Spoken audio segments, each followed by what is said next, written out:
Hi friends, welcome to my channel. Darshan అయితే తన రూమ్లో నుంచుని తనలో తాను మాట్లాడుకుంటూ ఉంటాడు.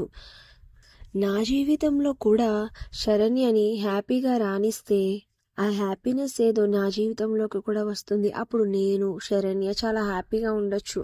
సరే, ఒక చిన్న సన్నివేశం అయితే ప్లాన్ చేస్తాను, తనతో ఎలా మాట్లాడాలి అనేది అని దర్శన్ అయితే మాట్లాడుతూ ఉంటాడు పక్కన శరణ్య ఉన్నట్టు. చూడు శరణ్య, నేను నిన్ను చాలా అపార్థం చేసుకున్నాను అని అయితే దర్శన్ అంటూ ఉంటాడు. మరో పక్కన శరణ్య ప్లేస్లోకి వచ్చి, అవి అన్నీ ఇప్పుడు ఎందుకండి, జరిగినదేదో జరిగిపోయింది, వదిలేయండి అని సమీర అన్నట్టుగా మాట్లాడతాడు. మళ్ళీ తన ప్లేస్లోకి వెళ్ళి, కాదు శరణ్య, నేను తప్పుగా బిహేవ్ చేశాను, నేను నిన్ను క్షమించమని అడుగుతున్నాను అని మళ్ళీ దర్శన్ ప్లేస్లో ఉండి దర్శన్ అంటూ ఉంటాడు. తరువాత మళ్ళీ శరణ్య ప్లేస్లోకి వెళ్ళి, ఏంటండి, మీరు నన్ను అర్థం చేసుకుంటున్నారా? అయితే మీరు నన్ను క్షమించినట్టేనా?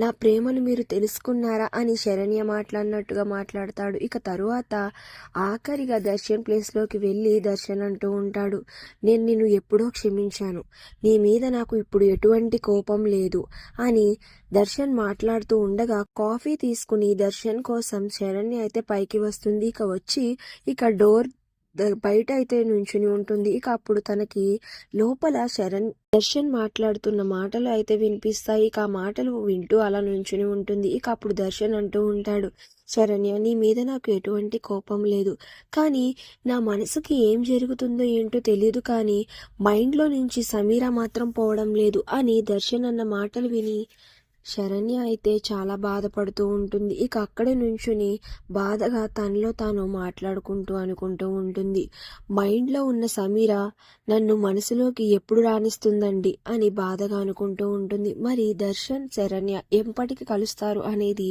నెక్స్ట్ రివ్యూలో తెలుసుకుందాం. వీడియో నచ్చితే ప్లీజ్ సబ్స్క్రైబ్.